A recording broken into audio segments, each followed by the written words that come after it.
I started streaming. The SA meeting is full. Oh, okay. We'll talk about that.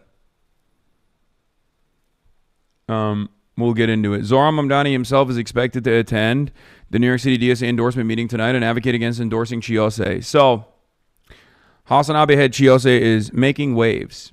Okay? He has decided to unseat Hakeem Jeffries. And let's get into it because I think that's a significant issue to talk about. For those of you who don't know, Ossé, who I've had on the broadcast before, who was also, ironically enough, part Chinese himself. That's not even a joke, literally, if you remember. He has decided to run against Hakeem Jeffries. As far as I understand, the DSA is actually pretty on board, or at least certain caucuses are pretty on board with Cheese running against Hakeem Jeffries. But unfortunately, this is a massive massive internal division within the DSA, or not even just within the DSA, but within the left flank of the party. And I will give you both sides on this because I completely understand both sides' position on this issue. And I will explain it to you. So, DSA overall is very split over Ossé. Yeah, part of the reason why I think DSA is partially split over Ossé is because he has gone back and forth on being a part of the DSA. And that's the reason why they think, like, oh, he's not a real one. Zohran is also now officially the highest prize that the New York DSA has achieved, right? And that's also another reason why the DSA is split on this issue. He's also a YIMBY opportunist. Stop. But basically, Chi thinks that he can unseat Hakeem Jeffries. It's not an easy race at all. You might be thinking, what do you mean, Hasan? Hakeem Jeffries is nationally very unpopular. Well, that doesn't really matter in his district because Hakeem Jeffries' district has two different demographic slots. Okay? You have the older black voting bloc that is very pro Hakeem Jeffries, and Hakeem Jeffries is very popular in his district. Okay? He is he is the leader of the Democratic Party as a black man from his own district. Like, of course, that is very important for a lot of people, and he is very popular in his district for that reason. And then there's also like the what Hakeem Jeffries calls the gentrifiers, right? The people who have moved into the district, younger, college educated, diverse.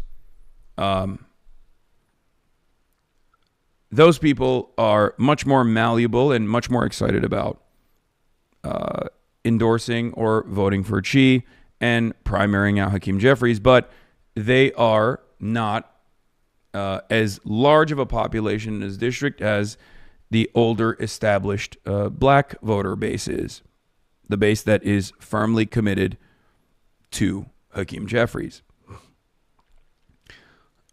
Okay? And I've been thinking about this quite a bit. As far as Chi's position on this, he says we have to unseat as many establishment Democrats as possible because if we do not do that, they will, no matter what they say and do right now, they will always do everything in their power to rat fuck the left. And he's right.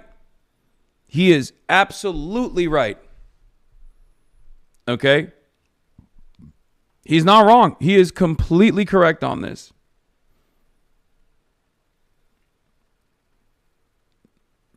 What? But didn't the black community turn against AIPAC? You are not thinking clearly. if you think that like the older black voters don't value Hakeem Jeffries' position within the Democratic Party as someone from their fucking neighborhood to a much higher prioritization, to a much higher degree than like giving a shit about AIPAC.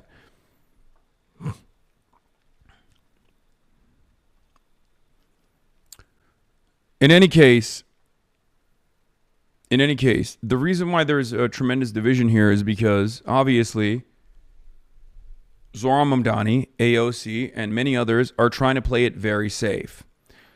They don't want to rock the boat for two reasons. One, they don't want to create too much discontent towards the left flank by going after the highest target. Because Hakeem Jeffries is the leader, okay? He is the minority leader in the House of Representatives. He is Nancy Pelosi's replacement in the Democratic Party. It's a if you go after the king, you best not miss moment, right? And obviously Zohran has a lot of work cut out for him. He has a very shitty job that he won resoundingly. And now the hard part will begin in terms of governance, in terms of being a good mayor, in terms of continuing his agenda, delivering on his promises, because he understands that his performance is going to determine whether or not the left flank of the Democratic Party can actually prove that they can deliver on their agenda and be resoundingly popular and potentially take out more and more establishment Democrats and deliver for the people. Okay? Sorry to say this, but you need black progressives to win against Jeffries. Okay, Ossé is black. He's been in the he's not only a HasanAbi head, but he's been on my stream. Okay?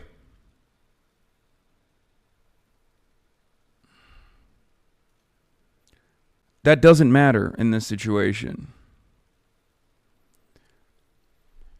So the reason why I think they're worried is twofold, because a lot of people actually just hear, oh, you shouldn't run because Hakeem Jeffries is going to be vindictive against the left flank and unseat whatever left flank candidates that he can.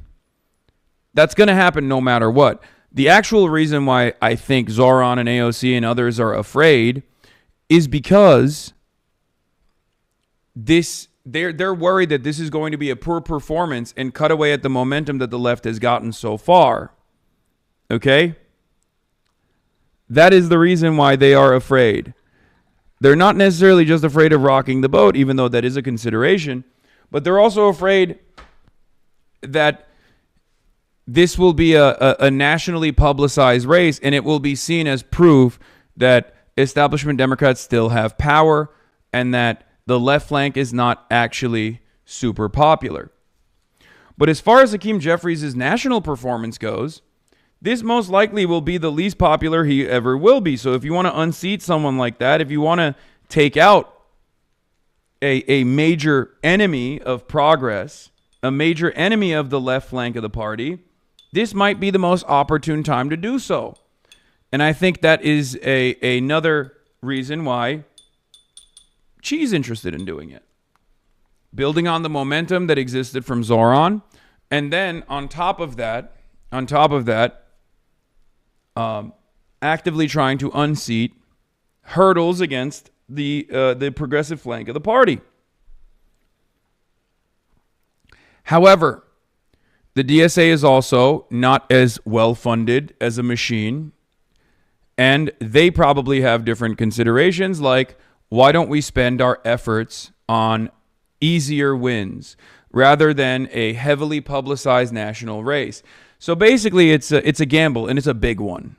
Okay, it is a major gamble, and that is the reason why a lot of people are conflicted on this issue.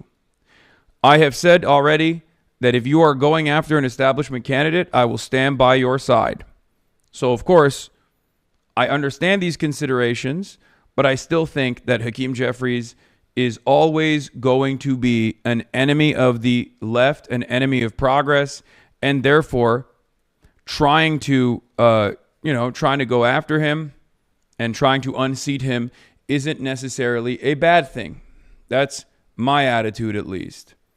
Hold on, let me just try to fucking reposition this camera because the sunlight is too crazy right now.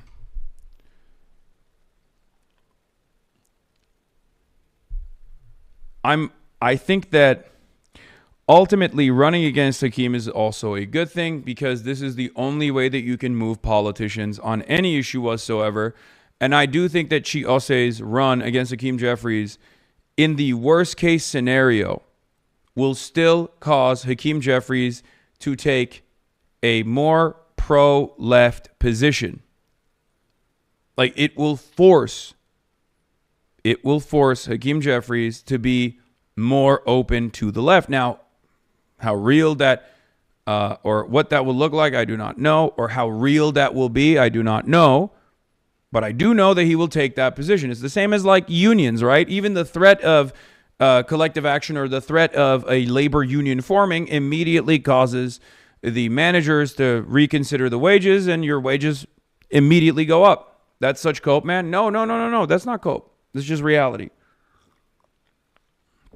I'm simply stating I don't know if that's going to lead to any tangible policies. I don't think it will. But he will at least present himself as more progressive. That's just always how it goes. I think that I don't know what Chi's background looks like in terms of Oppo. But the problem is not having Zohran Mamdani on his side and not having AOC on his side is going to make this impossible. It was already a big gamble to begin with. And it's already quite difficult of an undertaking. And that is the reason why the DSA is conflicted on it. But I think I gave you guys a fairly decent assessment of why the different camps are moving in the way that they are moving. I do not think Hakeem Jeffries is a good politician. I do not think that he is good for progress. I do not think he's good for even the Democratic Party in general. Okay? But none of that matters in this situation in terms of the calculations that AOC and Zohran and many others on the left flank are doing. I don't get it. Zohran was polling at 1% when he started. What is the difference? There are major differences. Zohran was going after an incumbent mayor that was deeply unpopular, that had tremendous controversy surrounding him. And although it was a crowded primary field, ultimately, all he had to do in this situation was to make a name for himself, to present himself as a solid alternative to the other progressive candidates. Hakeem Jeffries is incredibly popular in his district, and you have to win your district. This is a congressional race. Hakeem Jeffries' approval rating is 75% or some shit in his own fucking district. A lot of you don't understand that. A lot of you don't realize that. Also, Zohran had a much longer commitment. Zohran Mamdani had a much longer history and a much longer commitment to the DSA, the New York DSA infrastructure, than Ossé had. This is devoid of the experiences New York City DSA comrades have had with Chi over the years, and devoid of the real debates New York City DSA comrades have had over Chi's endorsement vote. I know. I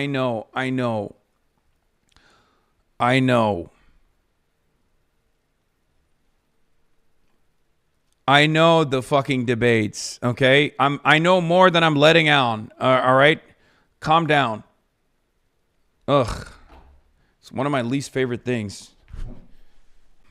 in theory, I do love the caucus structure of the DSA because it's infinitely more democratic. But in practice, it annoys me, and I become a fucking Stalinist. It's good to keep things. It's good to keep internal divisions internal. Okay, it's fine if you're gonna fucking constantly engage in critique and constantly engage in. It's not drama. It's not drama. It's a reality of organizing. It's a reality of developing a political movement. Okay, this is a major fucking. It's a major issue. Well, the Stalinist caucus agrees with you. Yeah, of course they do. Yeah, but I hate when that shit comes out. Okay, just keep it to yourself. Okay, keep it within the internal structure of the organization. There is no need for outsiders to fucking to be privy to this kind of conversation. It's one of the most annoying things of all time. Y'all are watching a fake socialist, by the way. Yes, exactly. Yes, I'm a fake socialist. I'm not even a part of the DSA, so.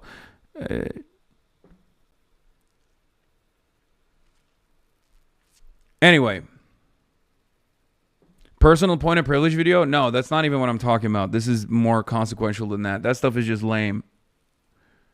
That stuff is just whack. It's lame, whatever. But what I'm talking about is that there are a fuck ton of different ideological delineations within the DSA structure, within the caucus structure. We've actually briefly talked about it before. I've shown you some of the caucuses, and the issue is that there is a lot of internal division amongst them in terms of what to do, who to endorse, what kind of considerations that endorsement has, who to unendorse, who to stop promoting. There are people who, for example, obviously always wanted to continue aligning with AOC, even after AOC did a bunch of things or said a bunch of things that the DSA completely disagreed with.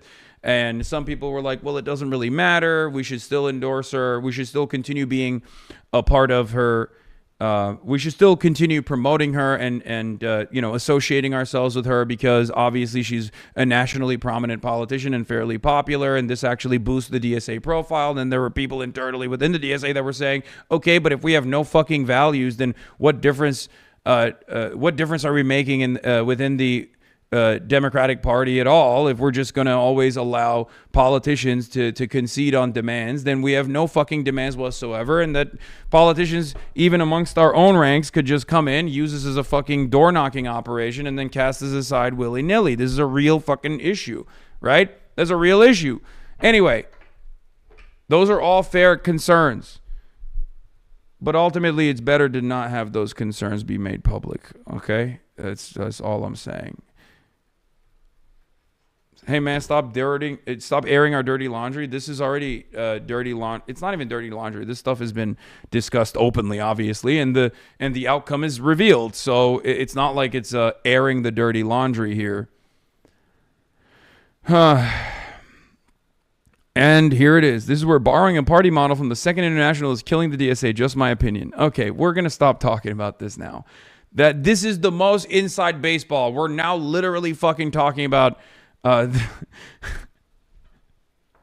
The organizational methods of the Democratic Socialists of America, okay? It is, in my opinion, one of the most successful, if not objectively the most successful socialist organization in the country. I do not have, I am org agnostic, as you guys know, ultimately, but the reality is, their methods, their techniques, and their success speaks for itself. They have much less of the same cultish issues that plenty of other more radical socialist organizations run into. Yes, it's a fucking nuisance to constantly have these back and forth debates, but ultimately it's a fucking big tent, okay? Yeah, see? DSA aren't socialists, though. I know, brother. I know. You are the real socialists. They are the fake socialists. Anyway. I feel like Jasmine Crockett is actually fighting for us. Please platform her more like you did for Mamdani. This got to be a joke, right? Do you mean Summer Lee? Or is this like a racist moment from this chatter? Because that's a joke, I assume. That's bait, right?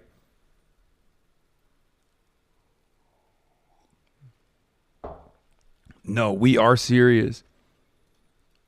We want you to platform her. Jasmine Crockett.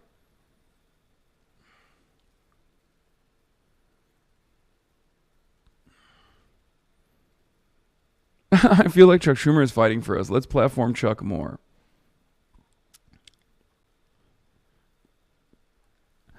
Anyway, Michael Lange. Ossé versus Jeffries would be cinema. Jeffries remained popular in his majority black district. Mamdani clearly unhappy. How will others react? Slim path to victory, 10 to 15%. Ossé needs to run up the score in Bed-Stuy and make inroads in Canarsie and ENY. I'll have more to say soon. So yeah, Chi Ossé, a far-left city councilman aligned with policies of Zohran Mamdani, the mayor-elect of New York City, has told political allies that he's planning to challenge Representative Jeffries, a top House Democrat, in next June's primary. Okay? And the Oppo is already coming out. New left-wing congressional hopeful Chi Ossé has spoken about how voting for Bernie Sanders in the 2016 primary was a formative experience for him. There's just one problem. Ossé wasn't even registered to vote in that presidential primary. Canarsie. I don't know how to say it. Okay, it doesn't matter. I'm not from New York. You already know that. I'm from Chengdu. Okay? I'm from Chengdu, China, from the Sichuan province.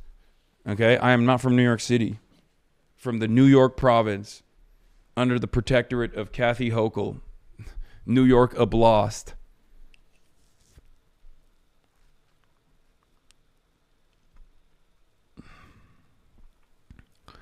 The revelation comes at an awkward time for Ossé as he's seeking an endorsement for his congressional run for the Democratic Socialists of America, which counts Sanders as one of his most prominent champions.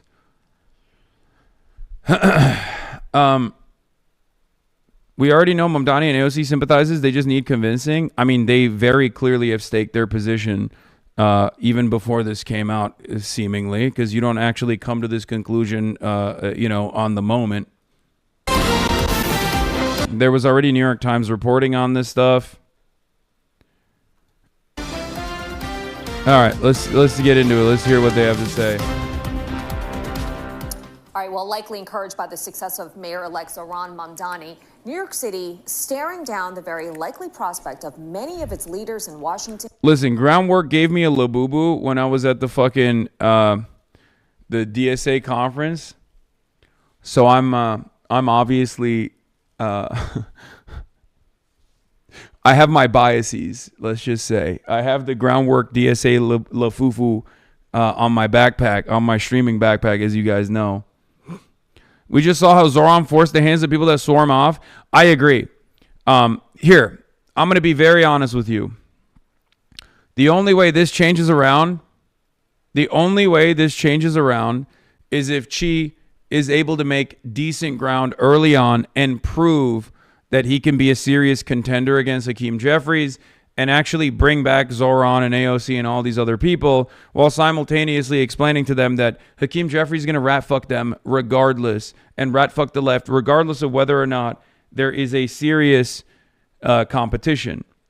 The issue is, in the absence of that, if he is incapable of proving that he is serious, if he's incapable of showing that he can win, it's going to be impossible.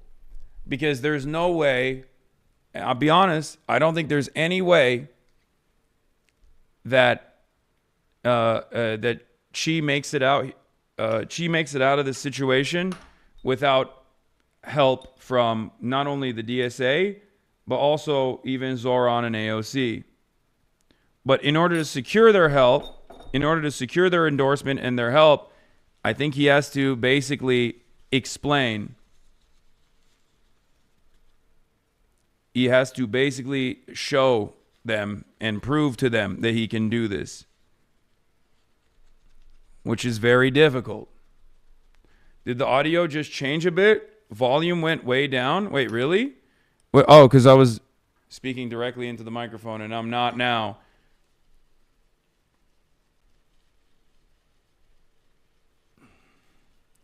Keep it to yourself, positive. I mean, I am supporting Chi.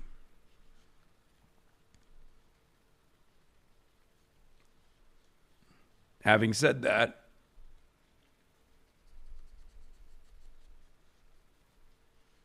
I have to be serious about my analysis as a political commentator first and foremost. He has to show them a plan towards victory like Zoran did with AOC.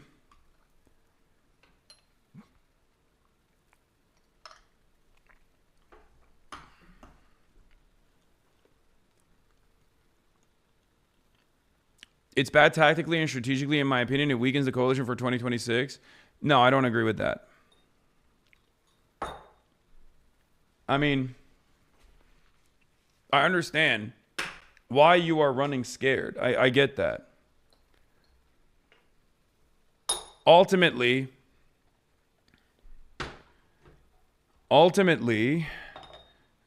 I think the fear is that this will make the left look disorganized and a spoiler for the liberals that are currently looking at the left as a viable alternative. But on the national side, because Hakeem Jeffries is objectively unpopular, like unimaginably unpopular with the base of support on the national front, this actually isn't a bad thing. If you're thinking nationally, this is a good thing. If you're thinking in terms of the congressional seat victory itself, it's very difficult. Nationally, this is a great thing.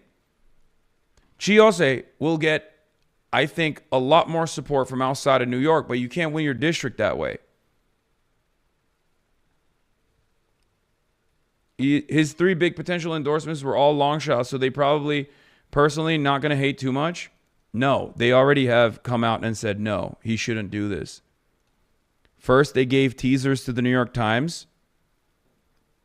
First, obviously, Zoran's team, or maybe, Zoran's team very clearly leaned into the New York Times, and there was a brief blip in the New York Times a couple weeks prior to this, before Ossé even came out officially. There was a little bit of a afterthought in a New York Times article, and people were speculating. Okay? Hakeem's district voted for Mamdani, right? That is a clear signal that is winnable for Chi. Hakeem Jeffries' district voted for Zoran Mamdani in spite of Hakeem Jeffries' endorsement, but that doesn't necessarily mean they won't vote for Hakeem Jeffries.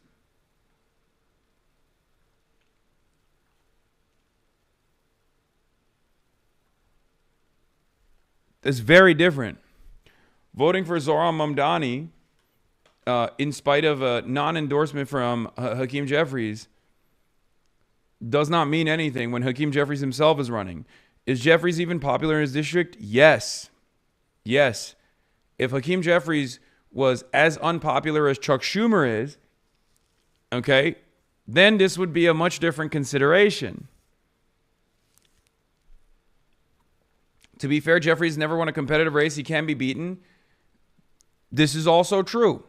Having said that, however, it's going to be quite difficult because you're not considering who Hakeem Jeffries is and what he means to especially the most reliable voting bloc that often goes to more establishment figure Democrats. I think you're not considering how popular Hakeem Jeffries is with the largest chunk of voters in his own district. Okay, especially older black voters, lifelong Democrats who really love that the Democratic Party has a speaker, the most powerful Democrat in the country is a black man. That's huge. That's a big deal. That's representational politics.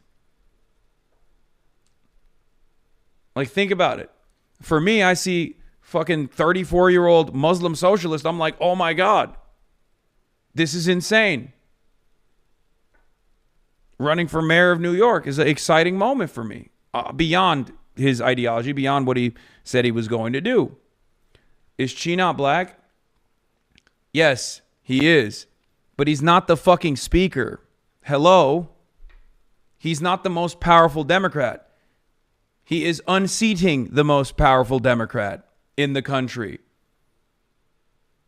So he's Chinese. Okay, shut up. We're not talking about that. He's partially Chinese, yes.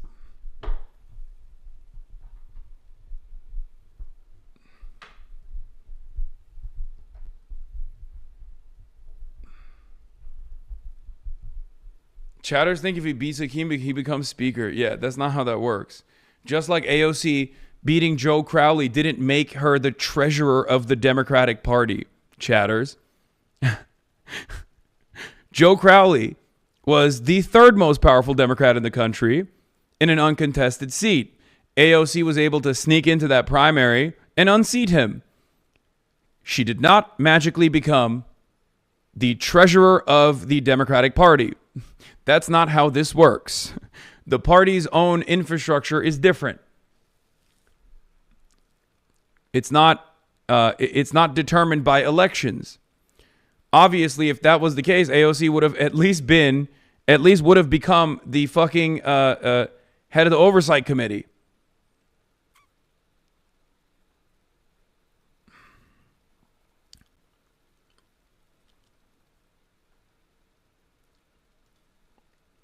Here's Chi talking about Hakeem's popularity on your stream Chuck back in has July. lost a lot of love in New York, like even from like libs and folks in the center. But Hakeem still has like a, you know, in the district that he represents, and we have some overlap. People love him. A lot of people do like him. I think there is a sizable amount of folks who have their issues, but you know, older black folks in Bed-Stuy and Canarsie love him. Yeah. I'm truly shocked. I'm more so shocked at Nancy Pelosi because Hakeem Jeffries was groomed by Nancy Pelosi to be this person, right? Like he's Nancy Pelosi's like hand-selected speaker. And it is actually surprising because like as much as I despise Nancy Pelosi, like he lacks everything that she had, whether it be whipping power or whether it be like, you know, behind closed doors, a deal making. Like I don't like Nancy Pelosi, but I don't like her because of ideological differences, ideological disagreements. But like I would never, ball. But I would never say that she is not like a good politician. Like How do you think she would be navigating this right now, though? Oh, he comes, I'm gonna punch him out. This is my mom. I would pay to see that. Hakeem Jeffries is very weak, and I think that should be Chi's main line of attack, that he is nationally unpopular, but also on top of that, he's very weak and he's not a good enough fighter, and we need a fighting party. We need Democrats to fight like hell. Actually really stick it to the Republicans, right? What is this? You wouldn't say that to his face? Hakeem's face? I couldn't, because my knees would grow weak. My underwear would fall. I would be overcome with sexual desire.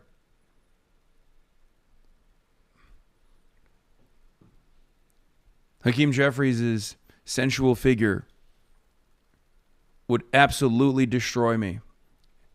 His presence, his aura, his sexual prowess. I would be overcome with emotion. First, excitement, and then ecstasy.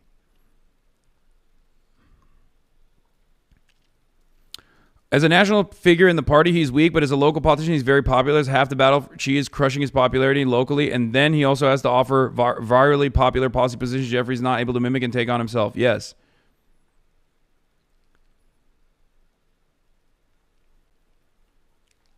Yeah, he has. Hakeem Jeffries has conqueror's hockey, and he would use it on me.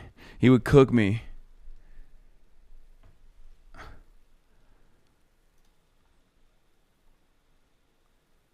I too am sexually attracted to cardboard boxes. Okay, well, you're joking, but I'm being serious. All right, I gotta pee. Getting serious about primary challenges. Yeah, and it goes all the way to the top with a city councilman poised to challenge Democratic leader Hakeem Jeffries.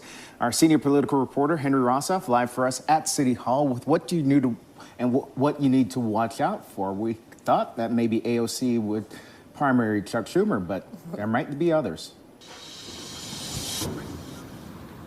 Yeah, well, that primary would be years down the line. We're talking about congressional primaries next year, and candidates already coming out of the woodwork, both in style and substance, copying Mayor-elect Mamdani. And as you say, this goes all the way to challenging the top Democratic leader in the country right now. I'm New York City Council member Ossé, and this is my new series, Why Not Working? Known for his edgy and engaging social media videos filmed around the city that look and sound a lot like We're going to get to the bottom of this. Mayor-elect Zohran Mamdani's, now Brooklyn Councilman Ossé, a big backer of Mamdani, is trying to capitalize on his momentum. He's filed paperwork to run for Congress against Democratic Minority Leader Hakeem Jeffries, although he's stopped short of a formal announcement. Leader Jeffries seemed confident when asked about the potential challenge. Come on in, the water is warm.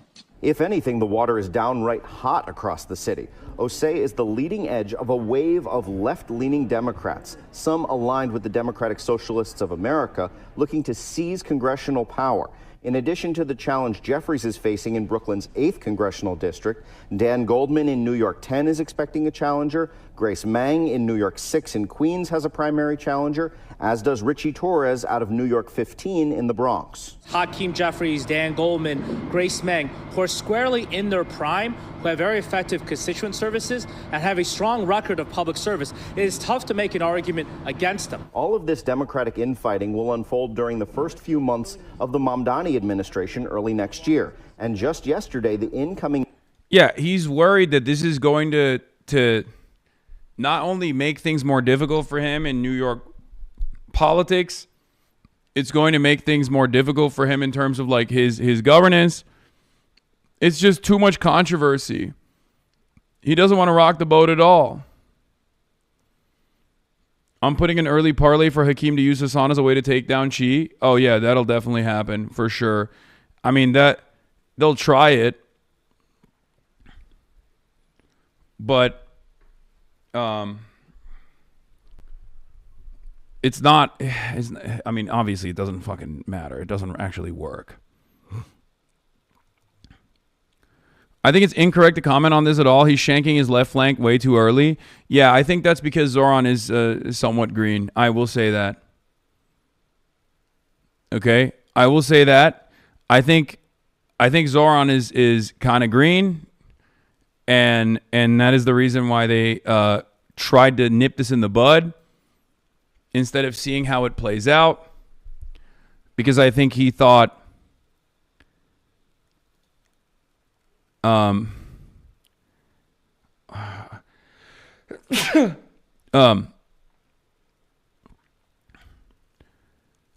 instead of seeing how this plays out, I think he just wanted to stop it from happening at all because he was worried. She would also basically be a New York City DSA proxy versus the Dems. NYDSA would be putting in a lot of hard work for a very, very hard election, harder than versus Cuomo. Some people are worried that means leaving other local elections short-staffed. Exactly. No, that's precisely what the internal consideration is. It's whether or not this actually cuts the wind off the sails of this now growing momentum, because now you look like a spoiler, right? It's not impossible Zohran and Jeffries have made a deal in the primary for Jeffries to not endorse Cuomo or something similar. Obviously, who knows? But it could be the calculation. Okay, well, who gives a shit? That was behind closed doors. They're through cold water on the idea of Ossé challenging Jeffries. I believe that there are many ways right here in New York City to both deliver on an affordability agenda and take on the authoritarian administration in the White House. But his attempts to pick and choose who gets a primary challenger may be in vain. The DSA is on a hunt to take out as many incumbent establishment Democrats as possible. A spokesman for Congressman Goldman told me of the prospect that he and others could face serious primary challenges, says this is really not the time and place for Democrats, especially on the national level, when they're trying to regain one of the three seats of power, and namely they're thinking their best chances in the House. So he said in the era of Trump, this doesn't seem appropriate to him. That being said, he fully expects a challenge, just like the... Yeah. Here is, where is it?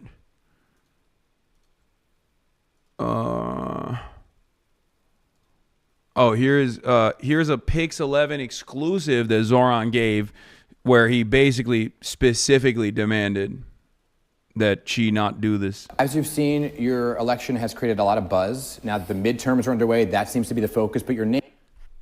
Do you believe Zoran thinks Chi might be better served working with him in his current position too? No, that's not. There are a million incredibly talented people begging to fucking work in the Zoran admin. That's not a thing. Not to say that she wouldn't be great in whichever position he would get. No, the main consideration is what I told you. I'm telling you exactly what it is. I'm literally spelling it out for you. I know for a fact, okay? It is the incredible difficulties of being the New York mayor and the allegiances that you need to fucking set so that you can even be the mayor, okay? So that you can even do the... Please stop joke, Chi and Zoran. What are you talking about? We're talking about Chi Ossé, man, not Xi Jinping. We're talking about New York politics. Okay? Calm down.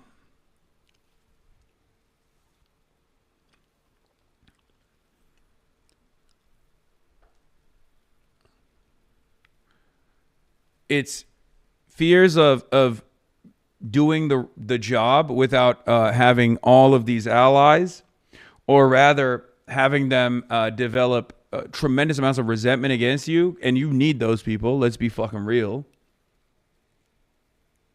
Right?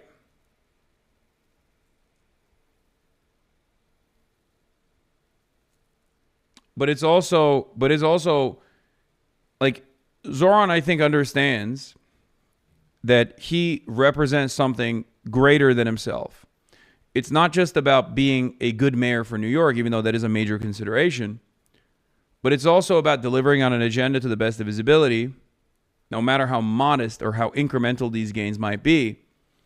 And that actually represents a movement, right? That actually represents proof, and proof that the left flank of the party could actually be successful and deliver on the promises that they made. And therefore, that opens up the floodgates for more and more left flank candidates to unseat establishment and institutional Democrats. It's created a lot of buzz. Now that the midterms are underway, that seems to be the focus, but your name is still being dragged into the midterms, right?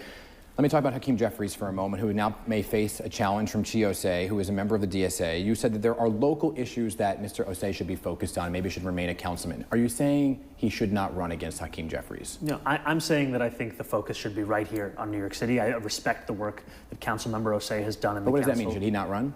I think that right now is not the time to be engaging in that kind of a primary. I think the focus should be on delivering on this affordability agenda. And what do you make of your name kind of being pulled into this? You know, for example, Dan Goldman versus Brad Lander, and whether or not that's going to be a thing with Alexa Aviles, who is a member of the DSA. Folks saying, well, Mr. Mamdani is going to support Mr. Lander. Does he have your support? You know, I haven't made any formal endorsements in any of these races. And I think, you know, I had the other day someone reach out to me and say, I didn't know you were considering that person for a commissioner. And I was like, I didn't know I was either. There's a lot of things that I'll read in the newspaper, which will be news to me as well. Yeah. And I think... Fucking hell, dude. Holy shit. Again, he has a lot of considerations at play here. I don't know how you dance around this subject, because that would be a story in and of itself. And it would, no matter what, his lack of endorsement would be a story given how close they are, right? Ideologically, and also just close in general.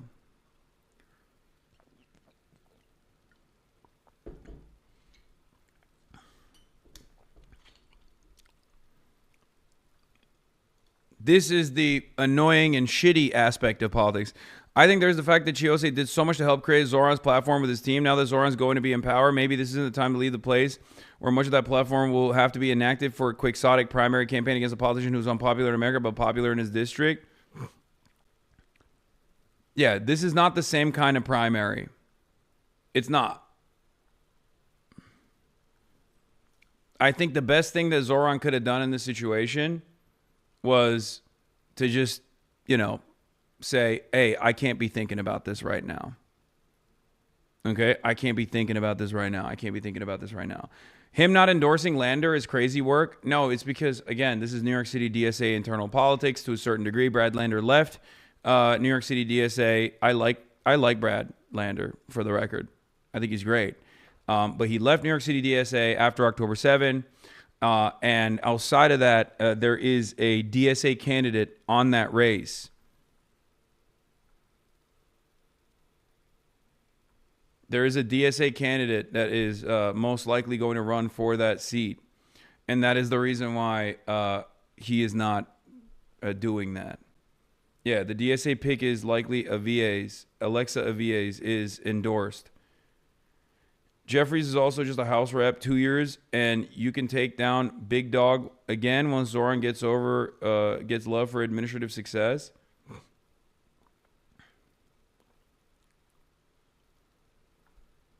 It's New York City DSA. It's New York City DSA politics taking place here. And that's the reason. I don't even think Brad Lander has officially. I don't think Brad Lander has officially come out and stated that he's running yet, right? Aviles, it's 1L. Sorry, I said the name wrong. I want to know why Lander isn't planning to run for governor and unseat Hochul or something. My God, seems far more advantageous for a target for him to aim for. Even if that was a consideration,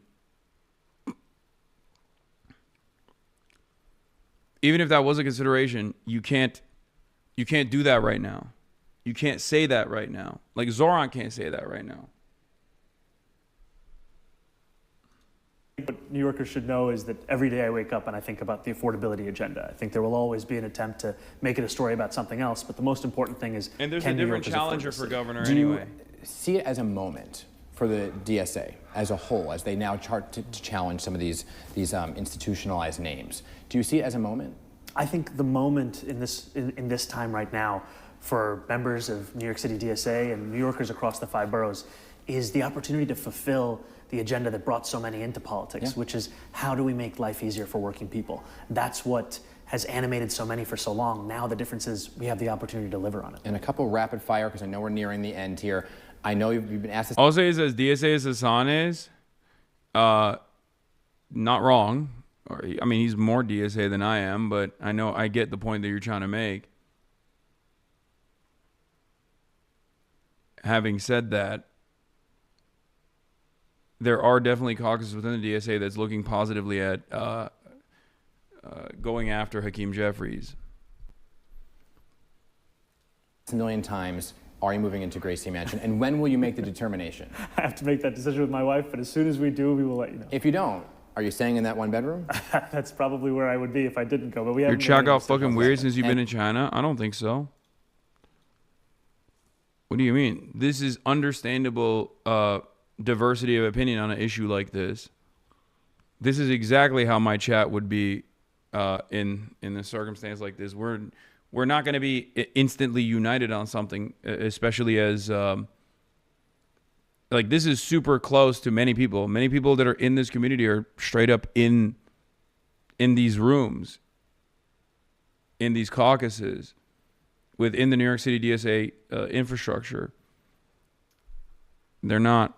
And also for the swearing in, do you have any plans on where that's going to be and who's going to be there? I have to be honest, I don't even know what I'm doing in the next 30 minutes, so I don't know. I know what you're doing. I don't know about the swearing in as yet. And lastly, I got to get in a question because this is big. I know you're a soccer fan. Yes. World Cup, I'm also a soccer fan. All right, the rest of this is whatever.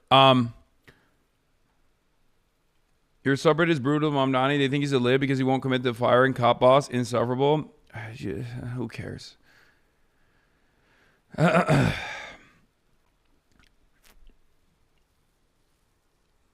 So I think the major thing here, from my perspective, is like, this is the whole point.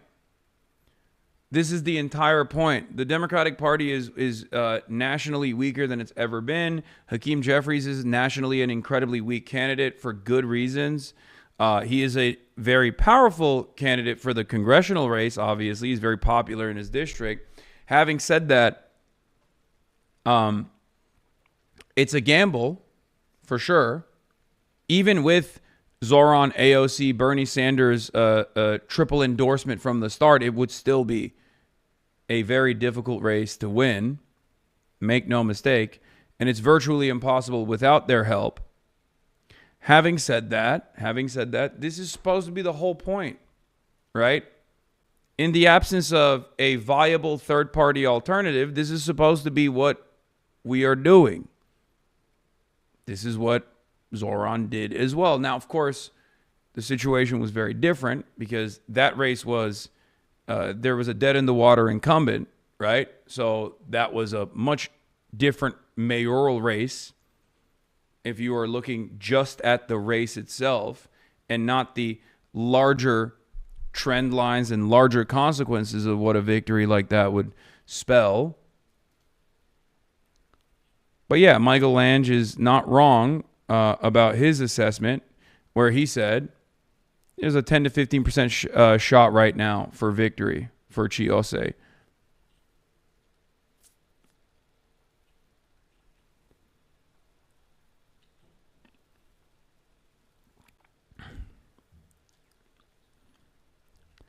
Power map. Ossé's primary challenger, Hakeem Jeffries, is the natural next step for DSA's Zoran victory, and he can win. Aaron from Queens says, respectfully disagree with this. There's no analysis of vote margins. Using raw vote totals is less helpful. The era of Operation Power is sadly over. Should be relied on for a field plan. There's not many votes in Brighton Beach. Zoran lost Coney Island by 30 points. The easiest way to take Chi and DSA to a historic win is to rely only on these northern precincts, picking up 17,000 votes in AD 55, 56, 57. However, part of the reason to run this race is that we have an opportunity to expand and grow on that coalition by running a robust, well-trained, and unrelenting ground game across the district, by reactivating the dormant Operation Power Coalition. Okay, this is so inside baseball. You are still that fat little rich boy deep down inside? What the fuck?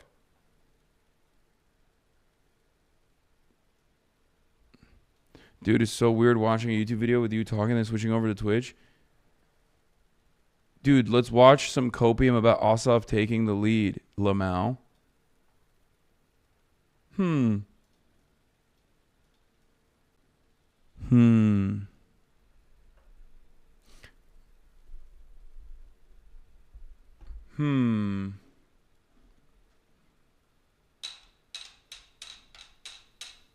Maybe this shows that your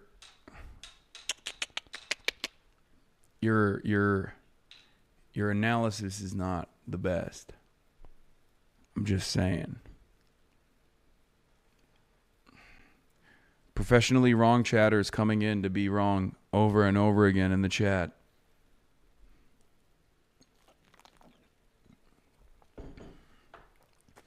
Is Zoran a fighter because he's showing a little belly? A little bit. But yeah, it has to get tiring dick riding people who are always wrong like this chatter. No, I think as long as they have a sense of community amongst other professionally wrong people, they're pretty happy. It's not like anybody ever calls into question their political analysis. They're fucking anonymous.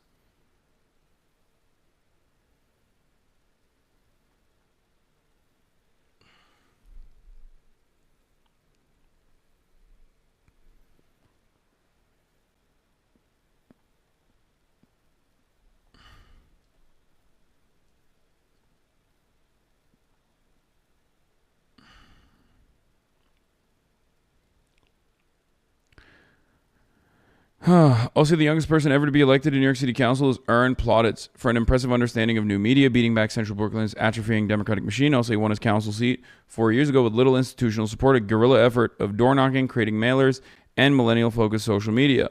His chief legislative accomplishment, the FAIR Act, which prohibits the act of charging tenants for the fees of a broker retained by the landlord, was was one of the most renter-friendly and impressive legislative accomplishments over the past few years. This is a huge deal, by the way.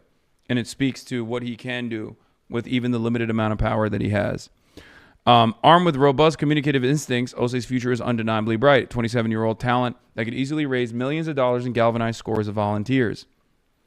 Nonetheless, Ossé is choosing one of the steepest hills to climb, given Hakeem Jeffries has remained powerful fixture of Brooklyn politics for 2 decades. Jeffries ran for state assembly twice versus incumbent Roger Green. Ironically, the young corporate lawyer campaigning on change and reform was a top choice of the urban professionals class he now openly derides, but lost both times only to luck into a vacancy with Green, foolhardily ran for Congress. As a legislator, Jeffries played a key role in the passage of several criminal justice reform bills, while his campaign coffers remained flush with funds from Wall Street and corporate law networks.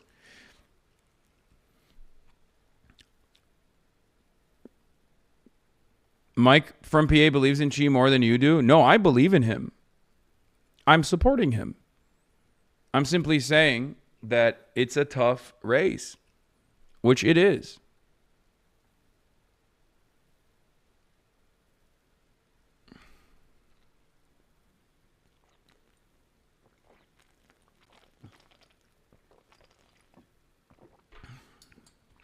I don't even care about the internal division in New York City DSA about Chi Ossé.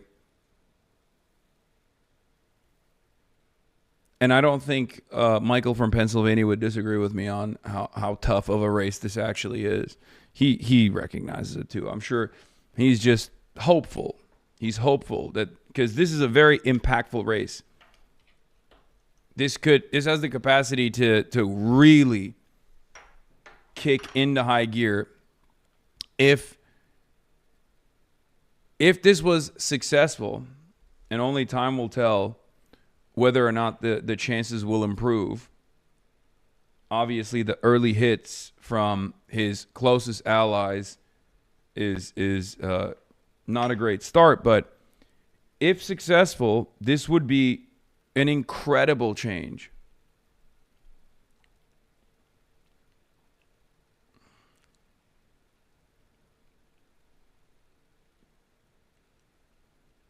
I would go so far as to say this could potentially be more consequential than even Zoran's mayoral run for the future of the left flank.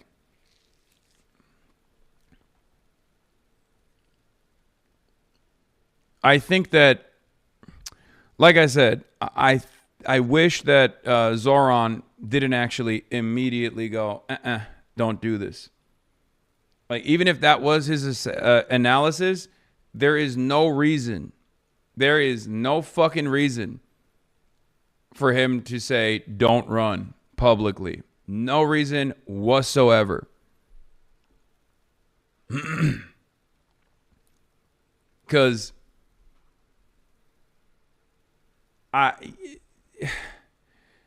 the lack of endorsement speaks for itself. He has more power than he has more power and more prominence than he thinks he has. And these guys fucking despise him regardless of what they say behind closed doors. Hakeem Jeffries and the establishment Democrats, they see him as a threat regardless. But because he has more power and more prominence and more influence in the national side, like the National Democratic Party's base of support, one of the most popular Democrats almost instantly,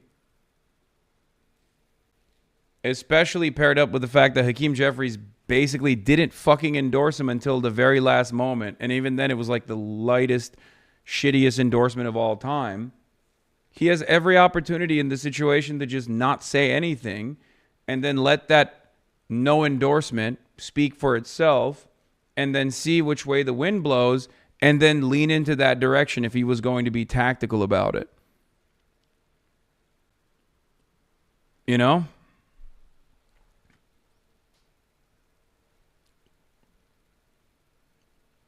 Do I like China more than New York City? Yes. But it depends on which city you're talking about. Okay. Maybe to distance himself from Chi, it makes it look like they aren't undermining Hakeem, but that would be some real long con shit. No, but it doesn't. I understand that is the reason why he's doing it, but like, no matter what Hakeem Jeffries has told him behind closed doors, like, it doesn't matter. He is going to always oppose the agenda of progress. Hakeem Jeffries' position and the reason for why he's in the position of power that he is in the Democratic Party is because he is anti-left. He's anti-progressive. More so than fucking Nancy Pelosi was even. Like, openly contentious to that kind of politics.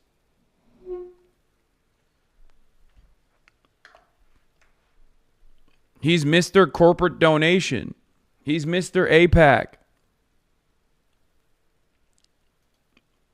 It's ridiculous to even stand by his side in any way, shape, or form. No matter what kind of a tactical decision you're making, it's still, he's going to fuck you and others like you.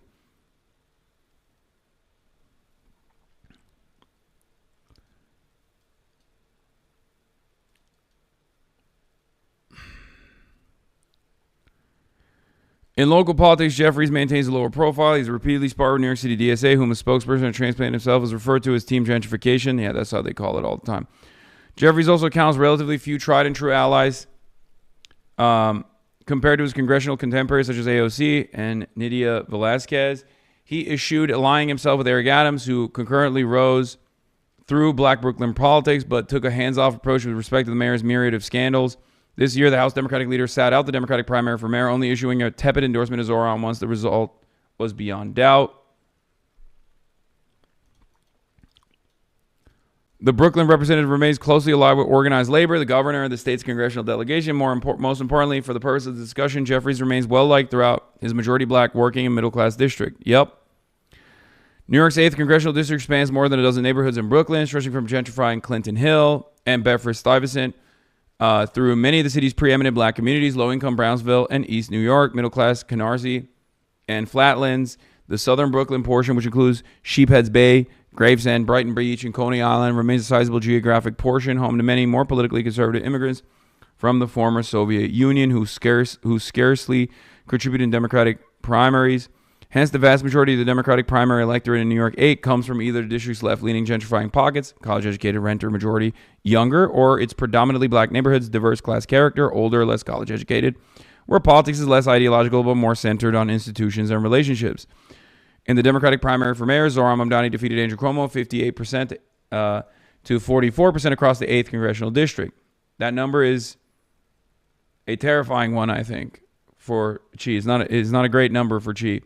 Mamdani won by trashing Cuomo in both Clinton Hill and Bedford-Stuyvesant, 76% to 24%, blanketing the tree-lined brownstone blocks of central Brooklyn with enthusiastic canvassers, while maxing young voter turnout with sharp messaging and attentional hegemony to voters under the age of 45. Mamdani was ubiquitous.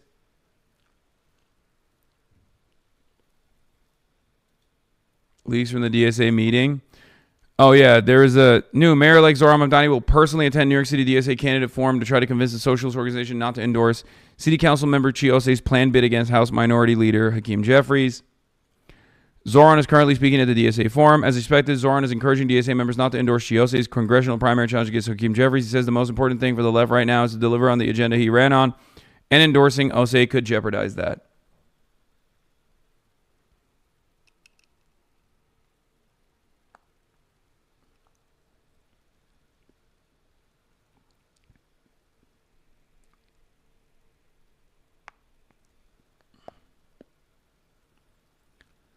What makes Chi different from Hakeem is his energy. Older libs won't be as apprehensive to someone from the community. That's who Hakeem was back then. Convincing white people is another issue. No. Convincing white people for Chi Ossé is not a problem. Not even remotely a problem. I know for a fact that it's not convincing white people. White people would love to vote. Like the college-educated gentrifiers, ironically enough, They were Zoran's base as well, and they will be Chi's base as well. It's going to be the older black voters that are the most reliable voting bloc, especially in the primaries, that he's still mad that Chi backed the other guy for mayor in primary. What are you talking about? Chiose was they did the dual endorsements and stuff, but he was literally Zoran's guy. You're wrong about that. It has nothing to do with that. I'm telling you how it is, straight up. I promise you. I promise you. I think if Chiose had the same exact policies, was a white dude, it would be over anyway. But I think him being black makes it easier for him to convince the boomers. However, it will still be very difficult because Hakeem Jeffries is not only from the community, but also a black man with a lot of power in the Democratic Party. That plays a big role in representational politics, especially for the reliable black boomer voting bloc. That's huge. Either way, it's a win-win for Dems. People need to see rising stars alongside the leader earning his bones. Yeah. I think the scared narrative here, the fearful narrative here is that people think that he's going to, he will demand too much attention and separate all these other races that the DSA is going to be pushing on. And also on top of that, he would, if he lost convincingly in the primaries, then that makes the left momentum look bad. It basically cuts the wind from the sails of this like broader left flank takeover.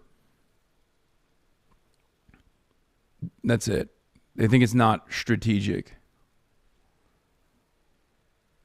But that is why I said it's like he signed it. Oh, Trump signed it. Yeah, AOC says also that Jeffrey's primary challenge is not a good idea. The Epstein bill has been signed, ladies and gentlemen. I wonder what we will see from said Epstein bill.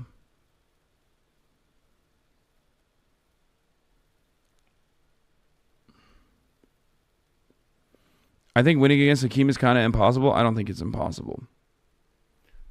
What does Zoran say? It's always impossible until it's done.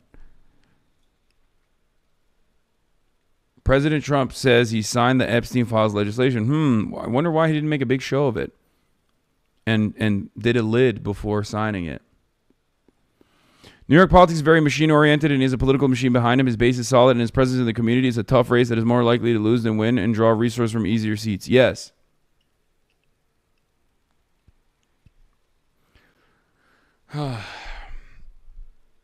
Madiba said that. Nelson Mandela said that. And Zoran Mamdani said that. Well, he didn't say that. He was just...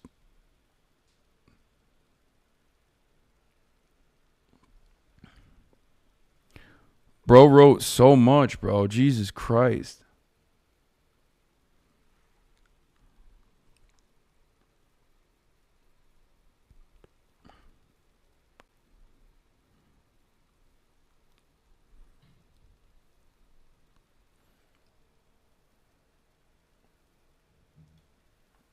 Wow. Donald Trump says he's meeting with Zoran Mamdani, whom he calls a communist mayor, this Friday in the Oval. That's so stupid.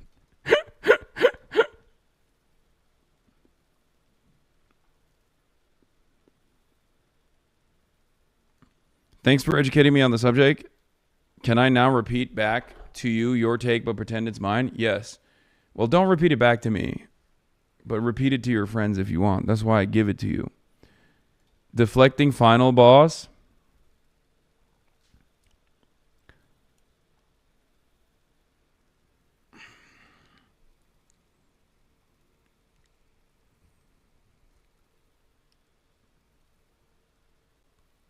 Do you think the calculation DSA is making on Chi versus the one Zoran is making him could be different? Like Zoran's thinking about successful rep on his policies. DSA's thinking, is this guy actually a socialist? What?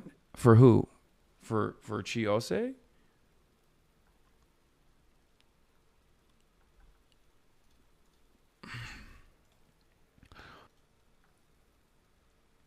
More details from the closed-door meeting. Closed-door New York City DSA meeting with the groups considering endorsing Chi Ossé's congressional run is underway.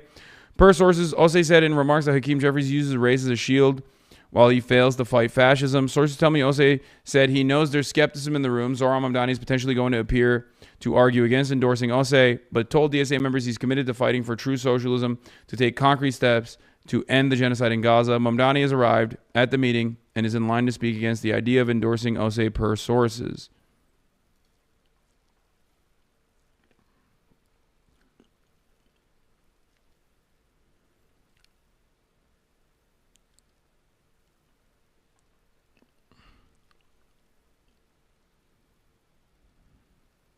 So,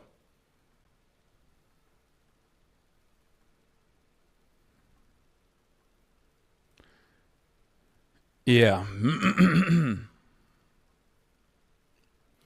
Damn, rap fuck by your own boy. Okay, guys, you have to remember, okay? This is the shitty side of being a politician and doing politics, okay? Like I've said already, my biggest criticism of Zoran here is the fact that he came out with an anti-endorsement, like with the fact that he said, no, you shouldn't do this, and is like actively petitioning to stop Chi from doing this. I think that's a major mistake, and I can still chalk it up to his relative inexperience. I have complex feelings on this race. I like Chi and I strongly dislike Jeffries, but I understand why Zoran can't look like he's supporting this without risking losing the support of Albany. He needs to fund his programs. That's the same reason he's keeping Tish. What do you think? No, that's part of it for sure. I just don't think. I just do not think that this is proof, like this loyalty to establishment Democrats will actually help him get the necessary allies from Albany and the New York Democratic machine. Do you understand? Like, it's clear that he wanted to stop this from happening because he was like, don't rock the boat. Please don't rock the boat. And you're rocking the boat. But now that the boat is being rocked, coming out against them publicly is I don't think going to win him favors with Albany at all.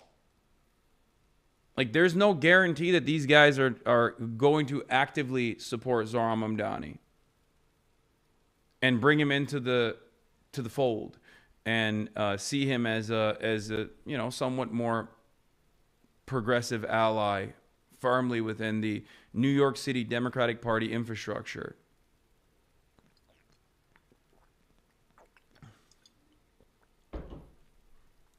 Bernie didn't endorse AOC when she beat Crowley. Yeah, but that's an entirely different situation. And I don't even know if he didn't endorse AOC, but that's an entirely different situation. AOC was an unknown at a time when there was no like left flank momentum. Justice Democrats had just recently formed. Shouts out to Kyle Kalinske and Cenk Uygur. Okay. My two unks. But that was a surprise victory. Very different. Surprise victories can still happen, especially when the national party is too busy elsewhere. That is where the left has the maximum opportunity. This is not a surprise at all. This is the opposite of a surprise run. There is tremendous amounts of attention from the Democratic Party machine towards left flank candidates that are actively opposing them and trying to fucking run in and take them out of power. Okay? Joe Crowley didn't even fucking run in that primary at all. He was just like, why should I? I've been winning this safe seat year over year. Who is this random bartender? She's not going to do shit. She got no motion.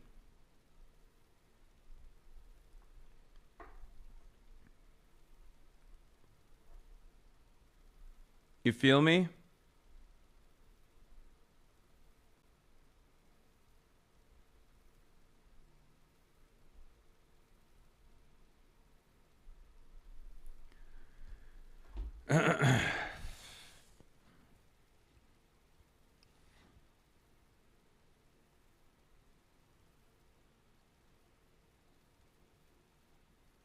Hakeem is weak and unpopular? No.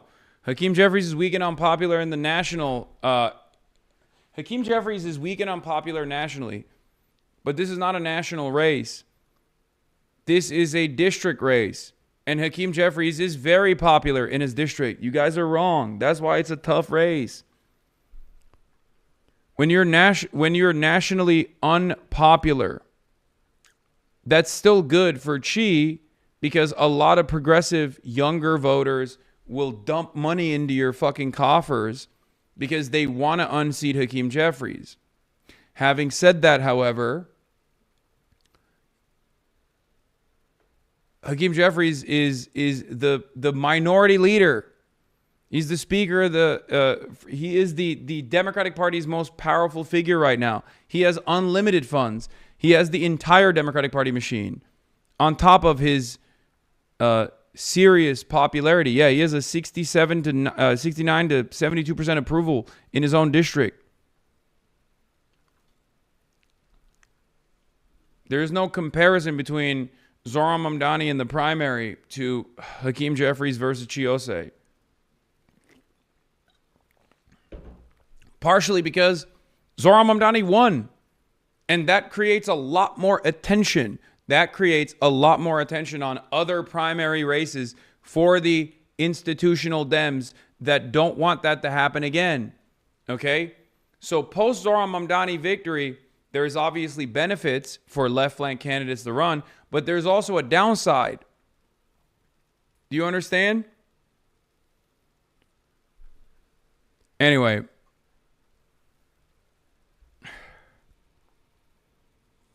Some inside baseball, it is very hard to unseat a high-ranking member, especially a leader, because of how involved they are in getting stuff for their district. We don't think about it, but what they do for their district does matter. Yes, absolutely. And comms with their constituents as well. As a leader, he has infinitely more resources in dealing with his constituents. Yep.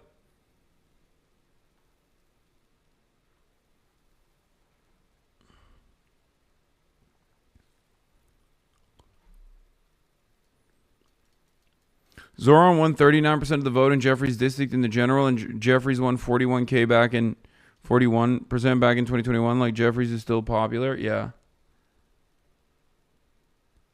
That means if Chi loses, the momentum is torched? I don't think so.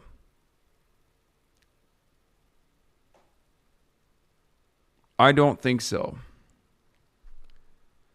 But that is the fear that people have. Because the media absolutely will be like, oh, Ossé lost. Obviously, the progressive movement is over. It's done. The voters have decided that they want institutional Democrats, blah, blah, blah. But it doesn't matter. It's only consequential if you make it consequential. If you can still overpower through that conversation and point to other victories, it's fine. You'd be saying AOC shouldn't go against Crowley during the primary with this argument? What the fuck? No. It's not the same situation regardless. It's not the same situation at all.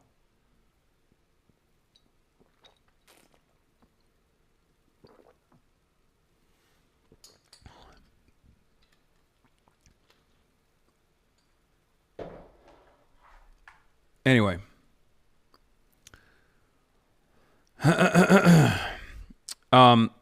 I'm in support of this because I'm in support of this on principle. Okay? Straight up. I'm in support of Ossé here because I am in support of this on principle. The now is not the time argument works for certain things, right?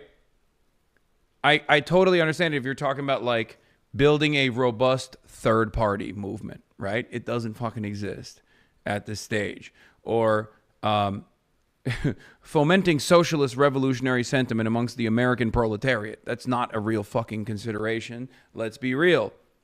But given how weak the Democratic Party is, and given how weak Hakeem Jeffries is on the national scale, I think that these are attempts that must be made. And I don't think people should be that fearful. People should be bold. People shouldn't worry about being bold in this moment. Is anyone saying for him not to run or just not to endorse? No, they're saying don't run. Anyway, here's what Donald Trump said about Zoran. Communist mayor of New York City, Zoran Kwame Mamdani, he's doing the Barack Hussein Obama. I love that. Has asked for a meeting. We have agreed that this meeting will take place at the Oval Office on Friday, November 21st. Further details to follow.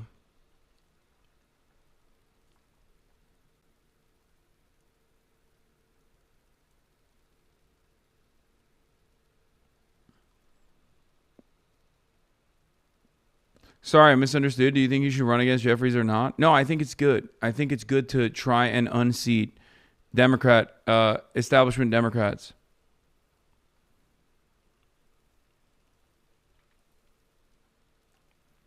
I'm praying for a joint press conference. I will lose my fucking mind.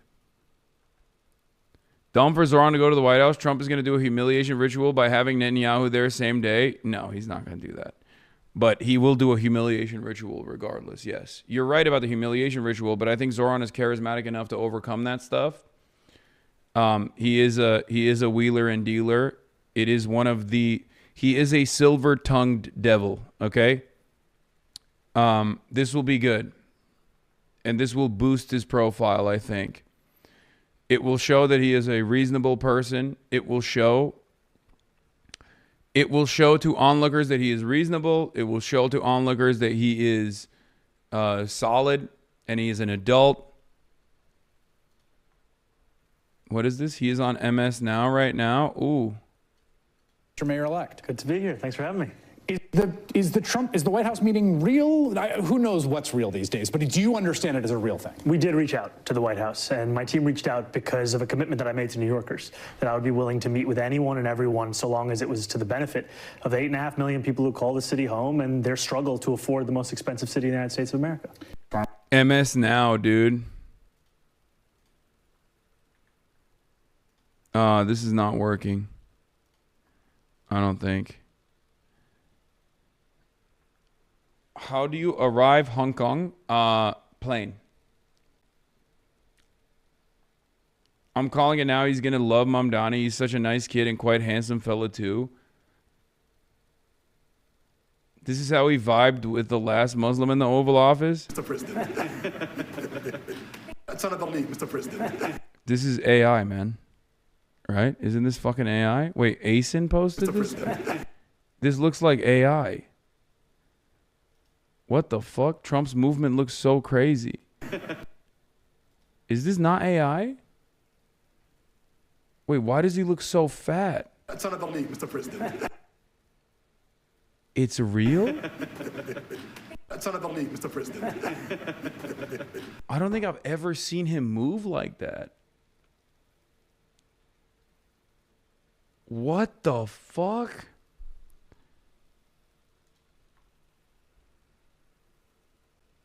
That's so strange. That was fucking strange, dude. That was a strange ass look. All right, here's Zoran on MS Now, MSNBC. And they're like, wow, you're much more pleasant than I thought you were. Right. And I think this is part of a campaign where there was an attempt to make New Yorkers stay up at night worrying about me, when I knew that New Yorkers were staying up at night worrying about their ability to afford to live in this city. And what we're finding is the fear is unfounded, that we're going to build a city that everyone can afford. And right now, with about 40 odd days until I become the next mayor of the city, we're hard at work at the transition. And if that is something that you would like to be a part of, go to transition2025.com. Make sure you contribute so that we can build the city hall that we deserve. You infamously put out a video asking people to stop sending you money. Yes. I should note that the money through the public financing system doesn't apply to the transition. You have to raise money to pay the people that are working on the transition. Yes, there is no 8-to-1 match. That is why I'm here trying to stop call time in its tracks. Make the appeal direct. Yes, people across the country. Look at the camera, and you have to do less call time. Your staffers are going to be very happy that you got that into the camera. New York City Mayor-elect Zohran Mamdani. Thank you. We'll be right back. Thank you, my friend. My depression. I felt I was missing out on the moments around me. So my doctor prescribed Rexall.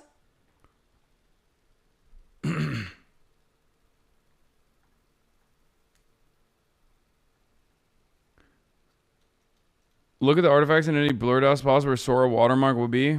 No, it's not. I don't think it's artificially generated. If all of these guys posted it, that means it's real. It's probably real. It's another league, Mr. President. Mr. President. And Trump doesn't give a fist pump. I grab that hand. I don't give a hell where that hand. What the fuck is this? Bro, this is fucking nutty, dude. This is actually nutty. It's AI, you old ass motherfucker. I think it is too. I've never seen this. First of all, he looks crazy. He looks fat. He looks so fat. It's real. They showed it on Hannity last night. Okay, I'm gonna be honest. You understand why I'm saying it looks fake, right? Oh my God, it's real. Wait, is this a real Getty Images watermark? Is this a collective hallucination moment? He is fat, bro. No, I'm just, okay. I think you guys understand why I feel like this is fake, right? Because the way he's moving, his mouth, like the smoothness of his movements, it unironically looks like AI. Also because like it's not something that I've ever seen him do. I mean, we've seen this motherfucker on TV nonstop. I just have never seen him move like that. He doesn't get this excited. He's so stoked to be around MBS.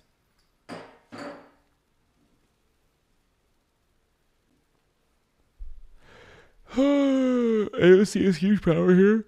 If she gets the other scholar members on board, they could outright block Jeffries from getting leader position. Okay. We're moving on from this.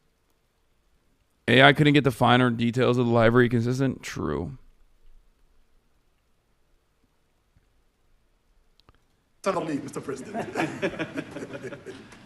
Mr. President. And Trump doesn't give a fist pump. I grab that hand. I don't give a hell where that hand's been. I grab that hand. When remember Biden? He travels for 20 hours, gets out. Bro, the last time he took his tongue out like that was for Bill, you know?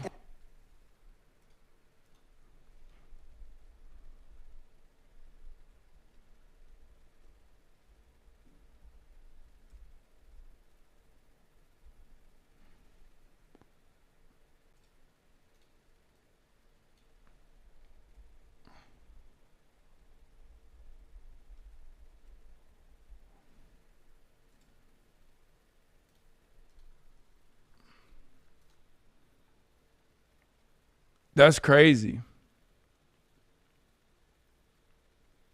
Cleaned Bill up real nice. I cannot believe this. I mean, it's real. I am saying it. Yes, it's real. If someone gave you $10 billion in oil money, wouldn't you stick your tongue out, kick your feet, and go in for the belly rub too? Sure. Trump is excited because he wants to touch the orb again. Bro, I think Trump is excited. One man and a dream. Because he's... Trump is excited because he fucking loves MBS for his money. You're right. No. when you get out of the plane and you got the future king and the man who's one of the most respected people in the world, you shake his hand. You don't give him a fist bump, right? We don't want to ask you about that, but I can't imagine you were thrilled. You were like a little bit surprised. He's a fantastic guy. You don't do that. Yeah, please. We're going It's another league, Mr. President. Chatters, I believe it. I believe it's real. You don't have to prove that it's real.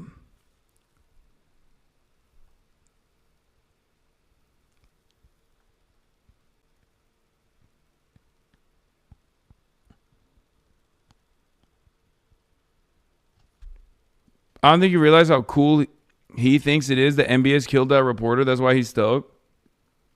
Yeah, he's like, I want to kill, you know. You think when the cameras are off in private, he's like, you know, listen, Muhammad. I wish I could chop up some of these journalists myself. I, for one, totally understand what you did for Jamal. Bad guy. Very bad. Didn't like me very much.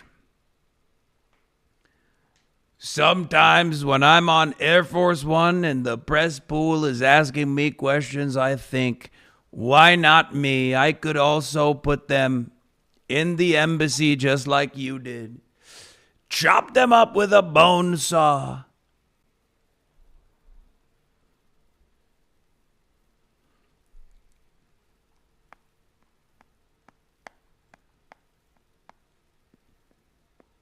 He was calling a hot mic, saying something about him. No, he that wasn't on a hot mic. He just directly was asked the question and responded with pretty much what I said. You know, bad guy, Jamal, bad guy, not a very good guy. Doesn't like me very much.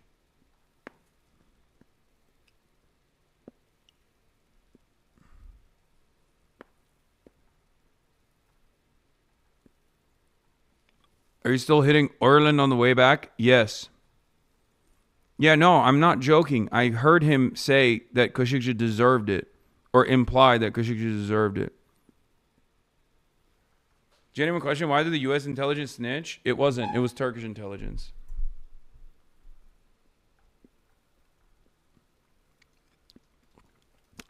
Adam Carlson says, between this and Jessica Tisch agreeing to stay on as NYPD commissioner, Mamdani's really asking what he calls his political home to stomach a lot this week.